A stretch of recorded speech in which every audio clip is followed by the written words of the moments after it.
जब तक मैं आज्ञा न दूं, तब तक कोई इस कक्ष के भीतर नहीं आएगा। और यदि आया तो नियमानुसार महाराज राम उसे जो भी दंड देंगे उसके लिए वही निर्धारित होगा। जो इस आज्ञा का उल्लंघन करेगा, मैं उसे मृत्यु दंड दूंगा।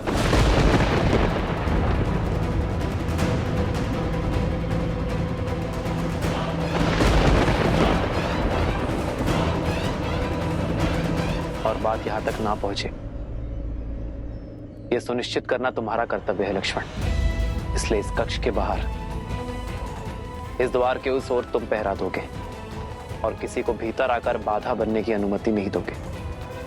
जो आज्ञा भैया।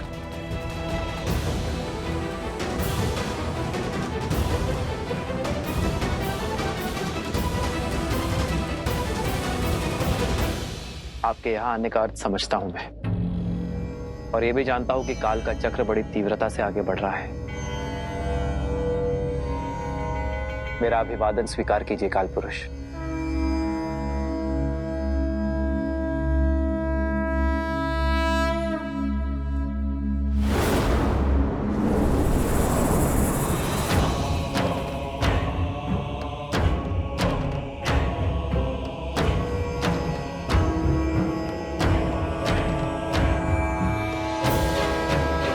अयोध्या का हर कोना देख लिया, धर्म का हर रंग भांप लिया, किंतु आपके परम भक्त, परम सेवक श्री हनुमान के दर्शन नहीं कर पाया।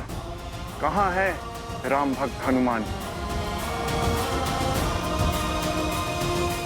आओ, इस ओर मेरा निवास है।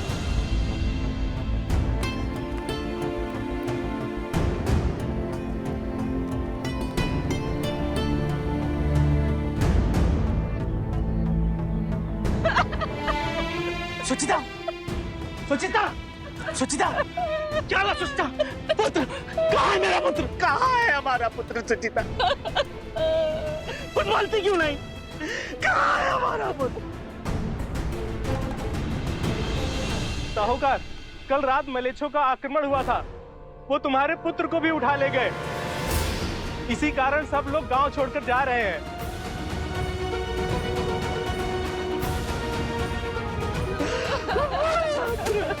प्रभु,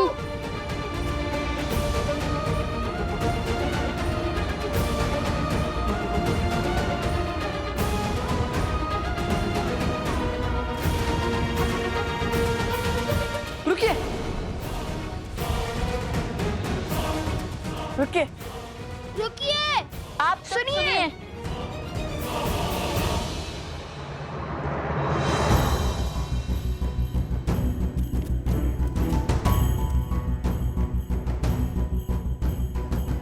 आप सब अपने पूर्वजों की भूमि को केवल इसलिए छोड़कर जा रहे हैं ना क्योंकि आप उन मलेच्छों के आतंक से व्यथित हैं? तो अपनी भूमि नहीं, अपना भय त्यागिए, क्योंकि अब हम करेंगे उनका अंत। हम देंगे आपको सुरक्षा की छाव, ताकि आपको अपनी पहचान, अपने पूर्वजों की धरोहर ना छोड़नी पड़े।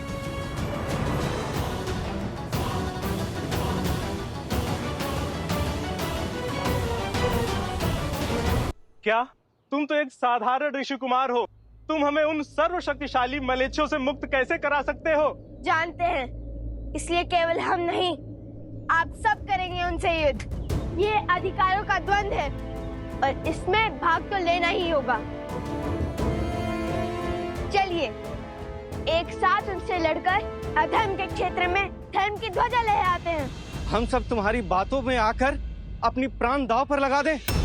चल दे तुम्हारे पीछे उन बलशाली मलीछों से लड़ने के लिए।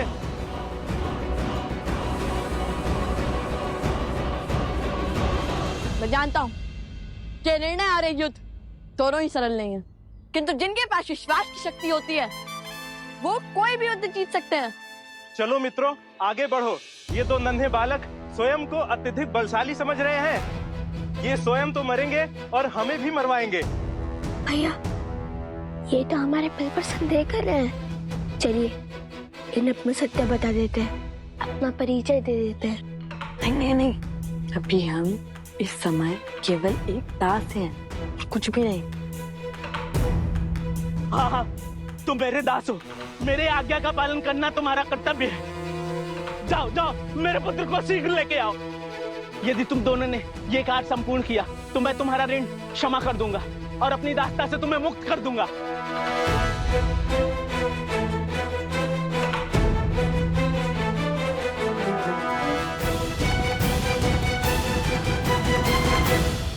जिस कार्य को आप सब असंभव समझ रहे हैं वो संभव है। हमें एकजुट होकर हमारी एकता की शक्ति को जागृत करना होगा और अधर्मी और अवैधिक शक्ति को मिटाना होगा। मैं जानता हूँ कि आपका मन भय से ग्रसित है, किंतु यदि आज आपने अपने अधिकारियों के लिए ध्वनि नहीं उठाई तो पूरा जीवन आपको सिर झुकाकर जीना होगा। अपने घर, अपनी भूमि, अपने पूर्वजों की धरोहर से भिन्न रहकर जीना होगा। अब जब आपने हमें अपने पुत्र को बचाने के बाद मुक्त करने का वचन दे ही दिया है, जान लीजिए कि हम कौन हैं। कदाचित तब आप हमारा साथ देने के लिए सज्ज हो जाए, भय के स्थान पर विश्वास जगा पाए।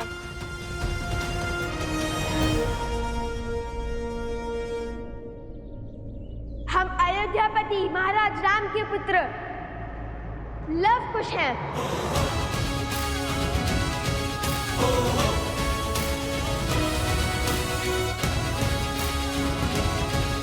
बताइए, अब तो चलेंगे ना आप हमारे साथ?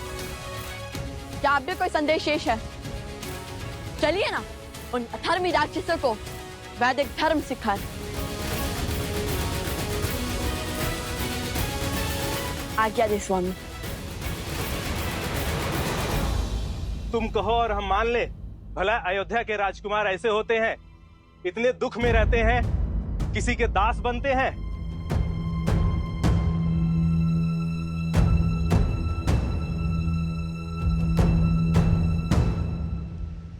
ये क्या महादेव, काल पुरुष का अयोध्या में पग रखने का और श्री राम से मिलने का क्या अर्थ है?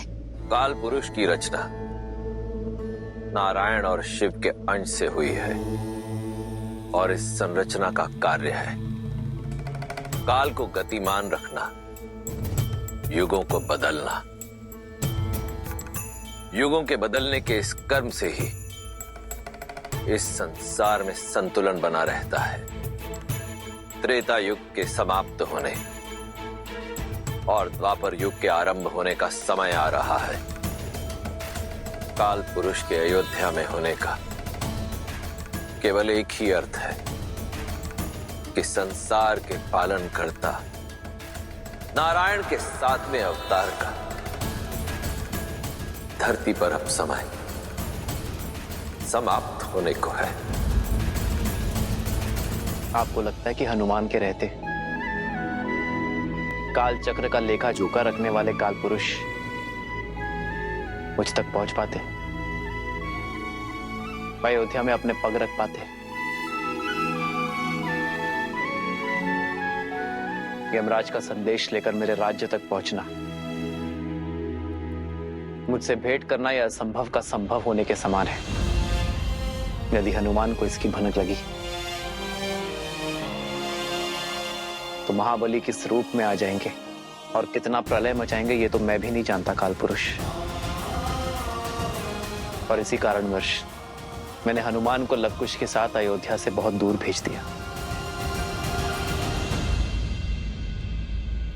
कौन है ये पुरुष और भैया ने भीतर आने का इतना घोर दंड क्यों निश्चित किया? बात अवश्य ही अत्यंत गंभीर है, अन्यथा भैया ऐसा कभी करते तो नहीं।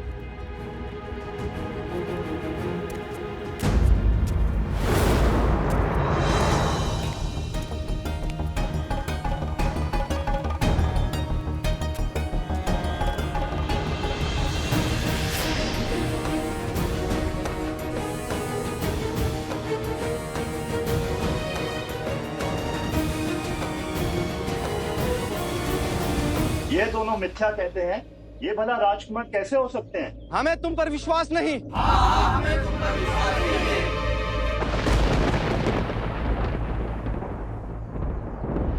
जय हनुमान ज्ञान गुण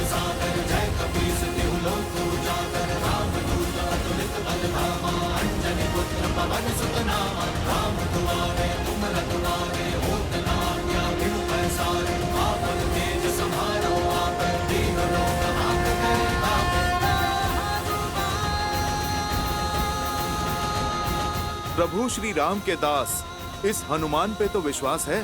हनुमान जी, हनुमान जी हैं, हनुमान जी, हनुमान जी। हाँ, ये वही है। उचित सुना है इनके विषय में। ये हैं कौशल नरेश, प्रभु श्री राम के पुत्र, राजकुमार लव और राजकुमार कुश। राजकुमार लोकुश। आप दोनों क्यों विचलित हैं? मैं हूं ना, अभी इस समस्या का हल किए देता हूं। प्रस्ताव के लिए धन्यवाद हनुमान जी, किंतु समस्या केवल मलेच्छों की आक्रमण ही नहीं है, अपितु इतनी सरलता से उनका हार मानना भी है। अपने अस्तित्व, अपने पूर्वजों के इस भूमि से मुख मोड़ना भी है। हम चाहते हैं कि अपने अस्तित्व का ये युद्ध ये स्वयं लड़े।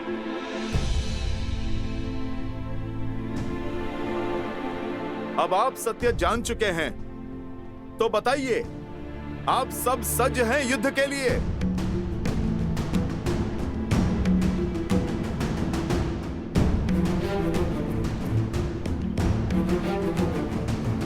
रुक जाइए माता। भैया का आदेश है कि इस समय भीतर कोई भी नहीं जा सकता। पुत्र, मैं मंदिर से आ रही हूँ। आज राम के लिए विष्णु भगवान के समक्ष आज विशेष अनुष्ठान करवाया था, बस उसी का प्रसाद देने जा रही हूँ। ऐसे शुभ कार्य में बाधा नहीं बनते। हटो मेरे मार्ग से। माता,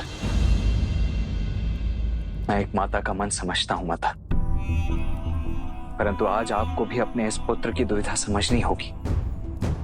समझने का प्रयास कीजिए। इस समय भैया के समक्ष जाना उचित नहीं है।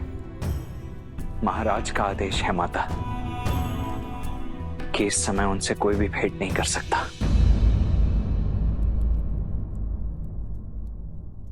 पुत्र, कुछ समय से अशुभ विचारों ने मेरे मन को बहुत घेर रखा है, इसलिए आज विष्णु भगवान की विशेष पूजा करवाई थी राम के लिए, मेरे मन की शांति के लिए, राम की सुरक्षा के लिए। मेरा उससे मिलना और उसे विष्णु भगवान का प्रसाद देना अति आवश्यक है।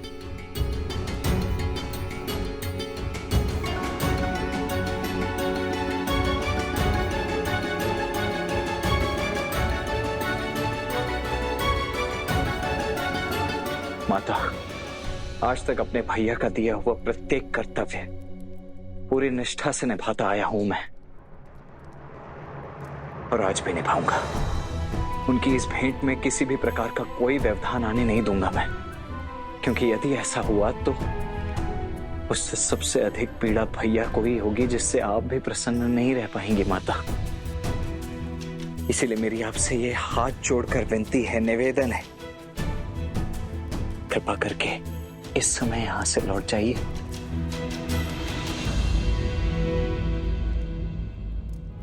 मैं भी ना भावनाओं के भंवर में बहकर इस सत्य से कैसे विमुख हो गई। राम का कहा लक्ष्मण न माने, ऐसा कभी हो सकता है? तुम दोनों में तो एक दूसरे की आत्मा बसती है।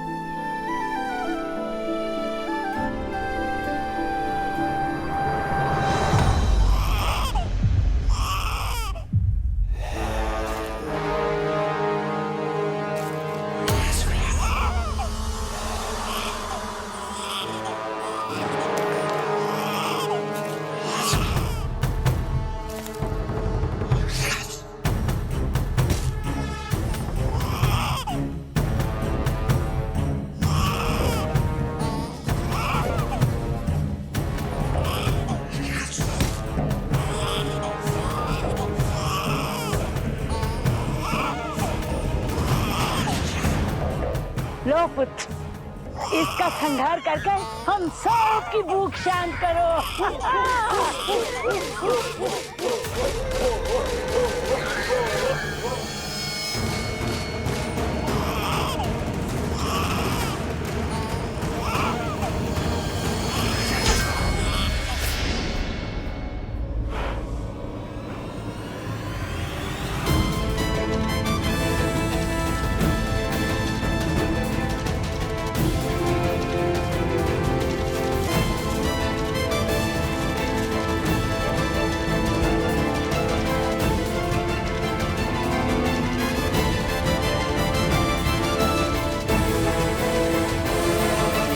उचित कहा श्री राम।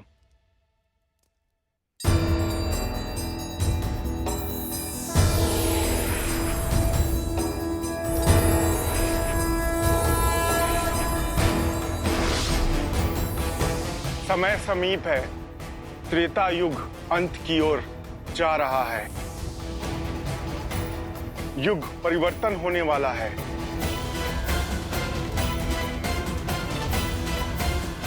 शीघ्र ही आपको अपने इस अवतार रूपी शरीर को त्याग करके बैकुंठ की ओर प्रस्थान करना होगा, जहां देवी लक्ष्मी आपकी प्रतीक्षा कर रही हैं।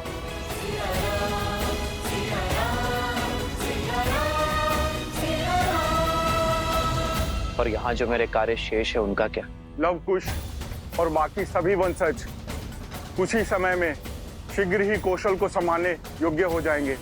जैसे ही आपका ये कार्य संपूर्ण होगा, वैसे ही आपको अपना ये शरीर त्यागना होगा और उससे पूर्व बैकुंठ में आपकी सैया को सज्ज होना होगा।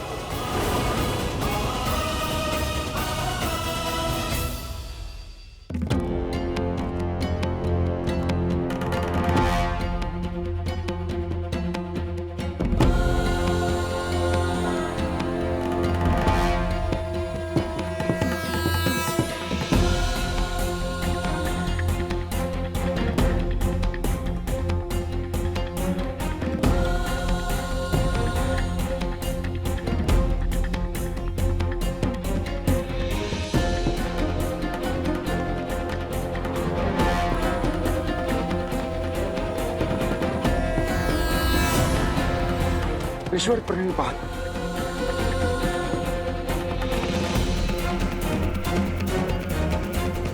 ये यहां और इस समय कहीं क्रोधित ना हो जाए।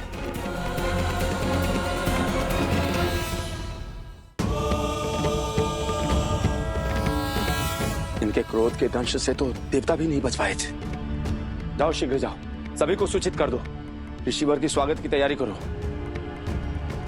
अरे आगे से नहीं, पीछे की मार्ग से जाओ। ऋषिवर के सामने से जाने की कभी भूल भी मत करना। जाओ।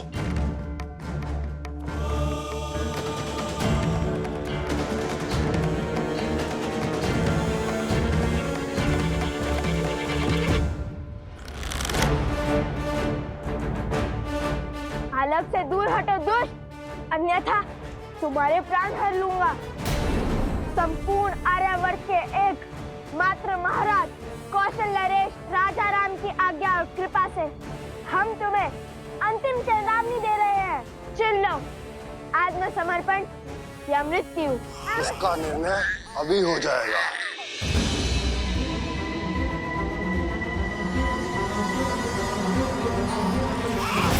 पुत्र!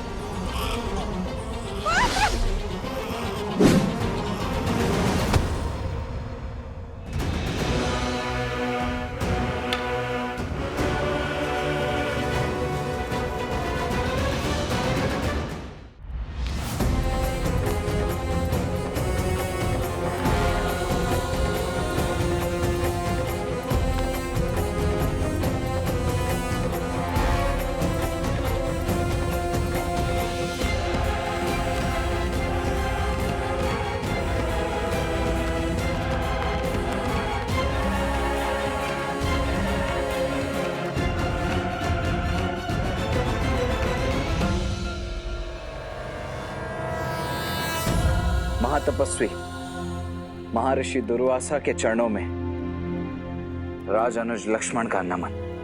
यशस्वी भव। आज्ञा करें देव, ये लक्ष्मण आपकी सेवा में प्रस्तुत।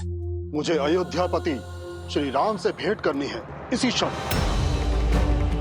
जब तक मैं आज्ञा न दूं, तब तक कोई इस कक्ष के भीतर नहीं आएगा। जो इस आज्ञा का उल्लंघन करेगा, मैं उसे मृत्यु दंड दूंगा।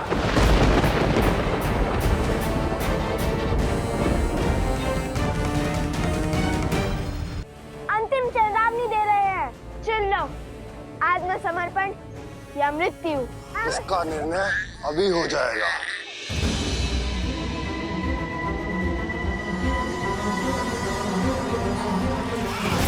पुत्र।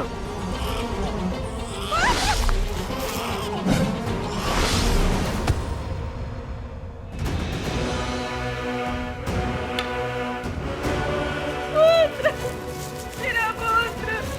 आक्रमण!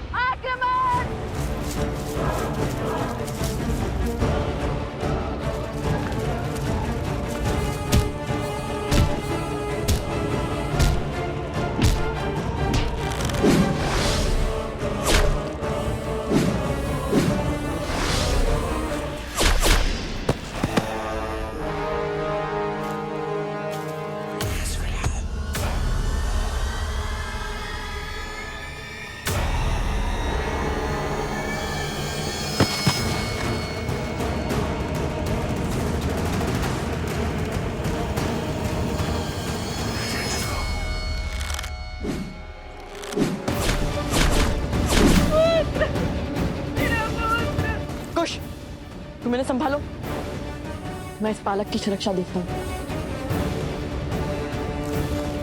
सावधान!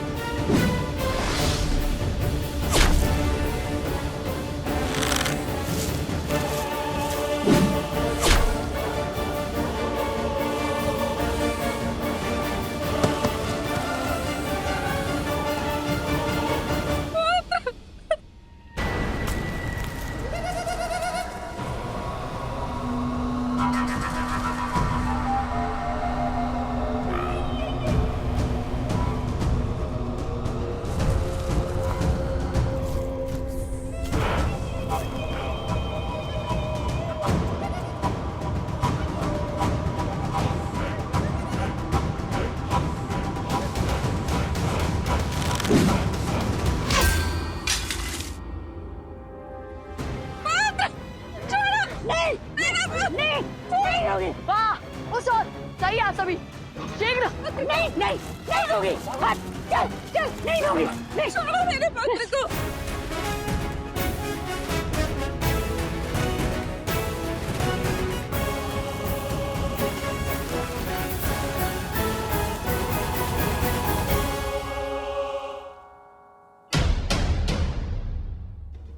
सावधान!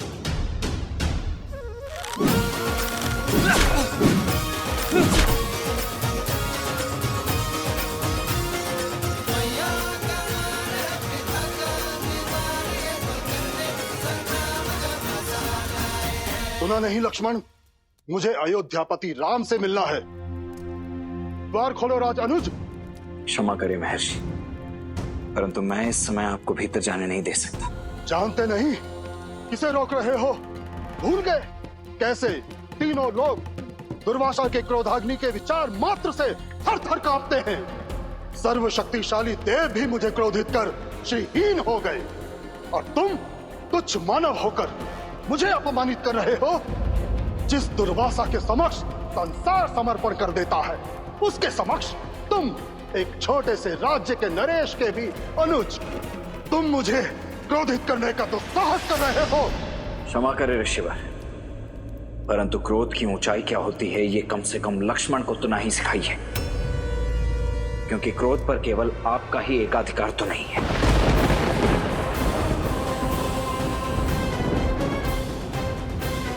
इस क्षण आप कौशल राज की राजधानी अयोध्या की पावन भूमि पर खड़े, वो भूमि जो अनगिनत संतों और महर्षियों के लिए अपने प्राणों को दांव पर लगाने से भी कभी नहीं चुकी, जिसे आप तुच्छ कहकर तिरस्कृत कर रहे हैं, वो अयोध्या धरती का गौरव है। बहुत अभिमान है तुम्हें अपनी अयोध्या पर, उचित है तो सुनो महान अयोध्या के महान राज अनुज। यदि आज राम की तरफ बढ़ता हुआ मेरा एक पग भी रोका गया, तो मैं अपने तेज से इस संपूर्ण नगर को जलाकर भस्म कर दूंगा।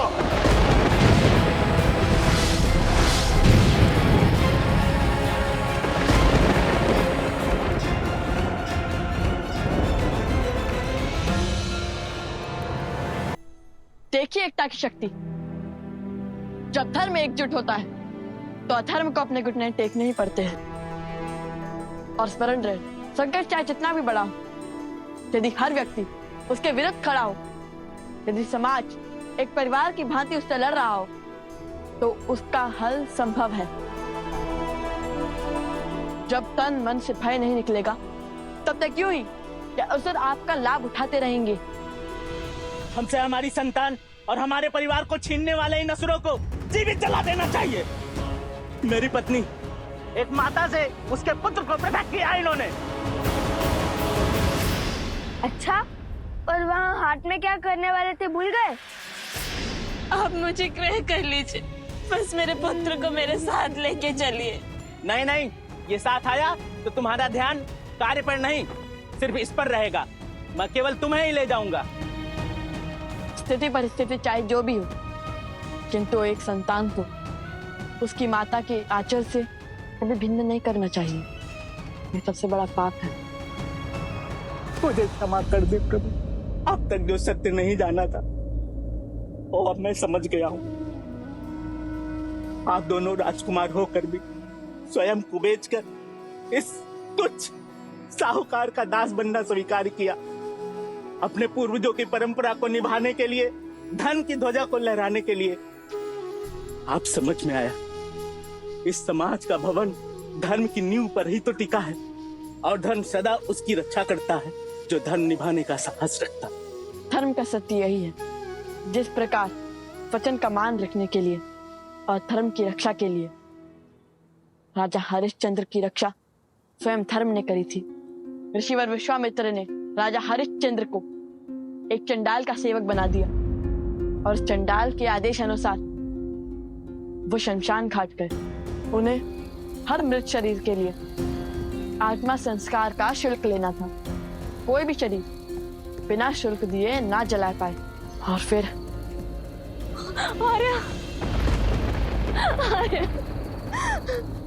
हमारा बेटा शैव्या, इसे किसी नाग ने डस लिया।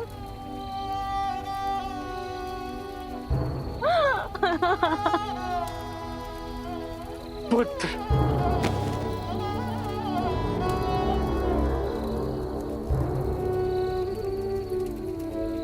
पुत्र,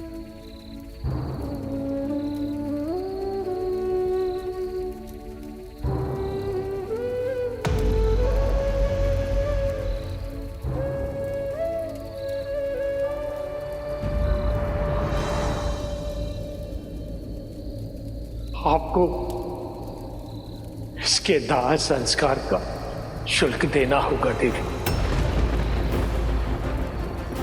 क्या? ये राजा हरिश्चंद्र का पुत्र है और यहाँ खड़ा व्यक्ति इसका पिता नहीं, एक सेवक है जो कर लिए बिना दाह संस्कार नहीं करने देगा। आपको इसका शुल्क चुकाना होगा देवी।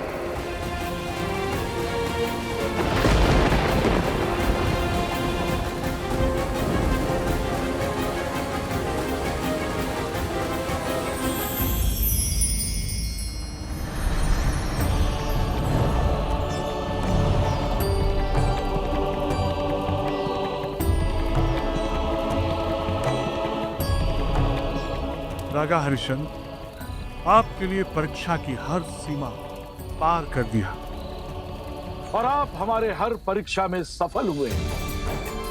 आपने धर्म की ध्वजा लहराया है। आपने सिद्ध किया है कि आप संसार के सर्व राजाओं से ऊपर हैं।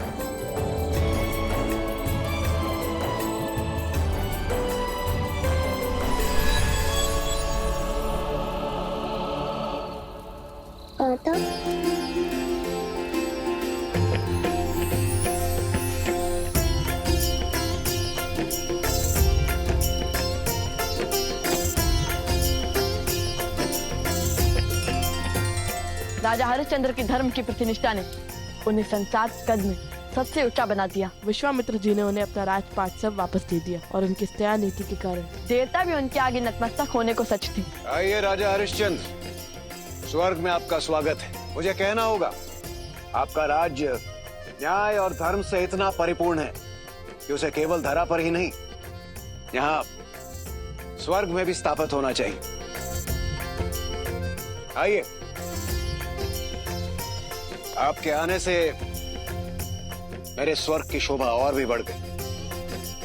नहीं इंद्रदेव, मेरे साथ मेरी प्रजा ने भी अनेकों कष्ट सहे हैं। उन्हें छोड़कर मैं स्वर्ग नहीं आ सकता। उचित है।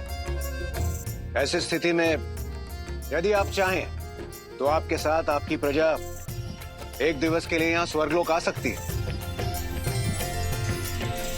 और ये कथा संसार को सिखाती है कि वचन देने से पहले विचार कर लेना चाहिए, और यदि वचन दे दिया तो हर स्थिति परिस्थिति में अपना वचन निभाना चाहिए।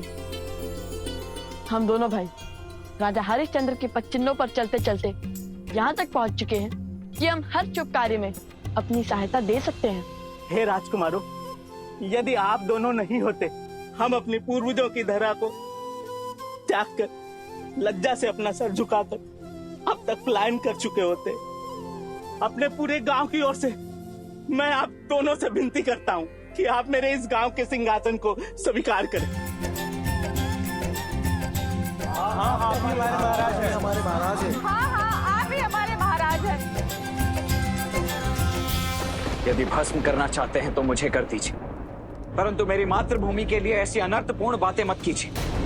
आपके क्रोध का कारण अयोध्या नहीं है, फिर क्रोध की दृष्टि अयोध्या पर क्यों? तनिक क्रोध त्याग कर विवेक की दृष्टि से देखिए। मैं अपने ही अतिथि का अनादर करने का औचित्य क्यों रखूंगा? मैं तो केवल अपने राजधर्म का पालन कर रहा हूं। अपने प्राणों से अधिक अपने महाराज की आज्ञा की रक्षा कर रहा हूं। किंतु यदि दंड देने की इच्छा इतनी प्रबल हो ही गई तो भस्म कर दीजिए मुझे, किंतु यह निश्चित है कि मेरे भैया की आज्ञा के विरुद्ध इस कक्ष में पग धरना तो दूर, मेरी राख को लांग तक नहीं पाएंगे आप। समझ गया, तुम्हारी इच्छा अयोध्या का अंत है, तो वही सही अपनी अयोध्या को चलते हुए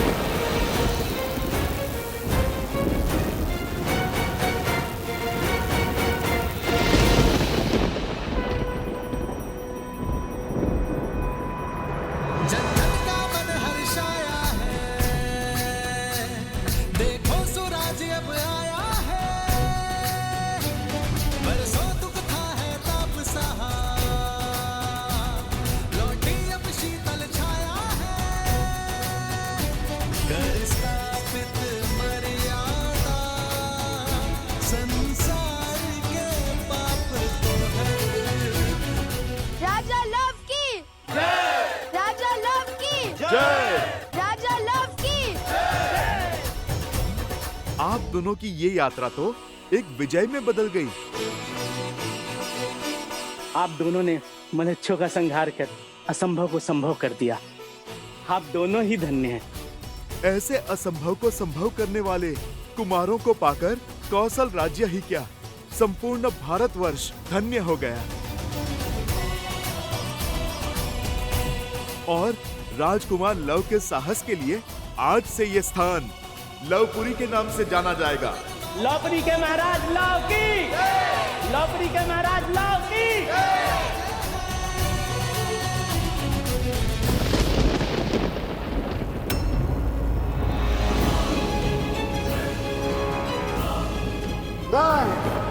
अत्रि पुत्र दुर्वासा आज अपने सारे तप और त्याग को साक्षी मानकर ये रुक जाइए, शांत हो जाइए। मुझ पर आए क्रोध का दंड अयोध्या को क्यों? शांत हो जाइए ऋषिवर, तनिक धैर्य रखिए।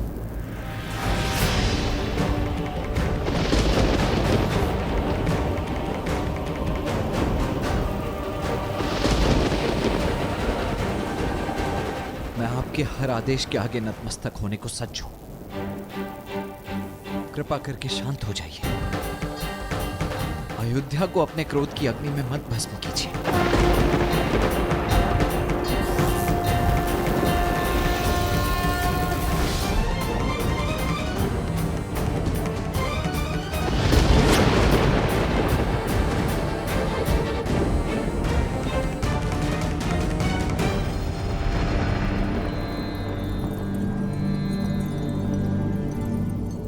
जितना आवश्यक भैया की आज्ञा का पालन करना है,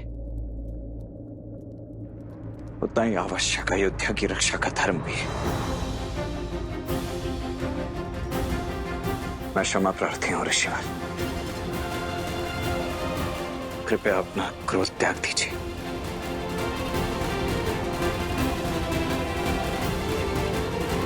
आप यहीं रुकिए, मैं भैया को बुला लाता हूं। दुविधा माही लखन घिर आए, आज्ञा राजा की माने या राज बचाए।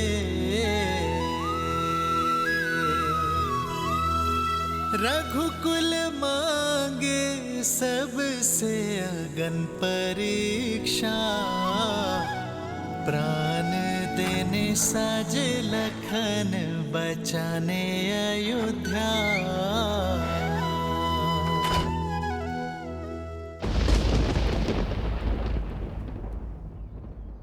हम आपको वचन देते हैं, आज से हम देह व्यापार का भाग नहीं बनेंगे, और यदि कोई हमारे समक्ष भी इस पाप पर आतुर हुआ, किसी मानव को बेइज्जता दिखाई दिया, किसी माता को उसके संतान से भिन्न करता पाया गया, तो हम सब उसका विरोध करेंगे। अति उत्तम। आप सबने हमें इतना प्रेम दिया, स्वीकृति दी, इतना सम्मान और सत्कार दिया, उसके लिए आप सबका कोटि कोटि धन्यवाद। इस स्थान को छोड़ने का मन तो नहीं कर रहा है, किंतु अपनी यात्रा को संपूर्ण करने के लिए हमें आगे बढ़ना होगा, और जब तक मैं ना लौटूं, तब तक मेरे राज्य का कारोबार आप और आपकी पत्नी संभालेंगे। अब से लवपुरी का दायित्व कुछ समय के लिए मैं आपको देता हूँ।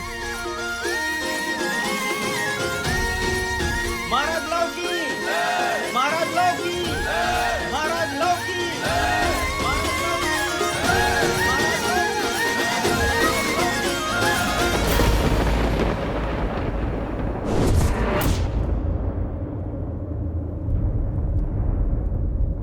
ये क्या किया तुमने लक्ष्मण? जो इस आज्ञा का उल्लंघन करेगा, मैं उसे मृत्यु दंड दूंगा।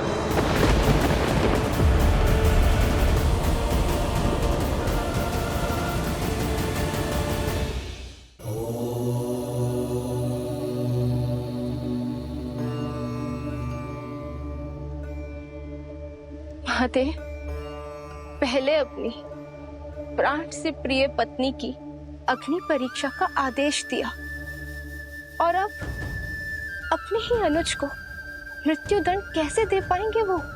देवी, मेरे श्री राम का आयन संसार को यही सीख तो देता है कि कैसे प्रतिकूल परिस्थितियों में भी स्वयं को संभाला जाए, कैसे विषम से विषम आपदा में भी मर्यादा के पद से अडिग ना हो हम।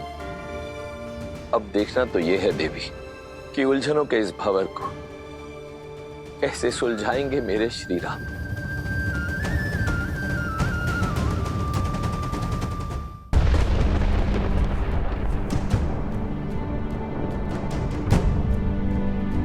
ये कौन थे भैया, और आपसे मिलने? तो प्रश्न ये है कि तुम भीतर क्यों आए? क्यों लक्ष्मण? मेरे आदेश देने पर भी तुम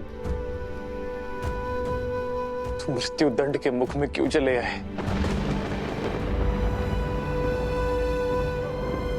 मैं भीतर आने और आपकी आज्ञा का उल्लंघन करने के लिए क्षमा प्रार्थी हूं महाराज, किंतु मैं यहां यदि नहीं आया होता तो महर्षि दुर्वासा संपूर्ण अयोध्या को जलाकर भस्म कर देते। अपने राज्य को, अपनी मातृभूमि को बचाने के लिए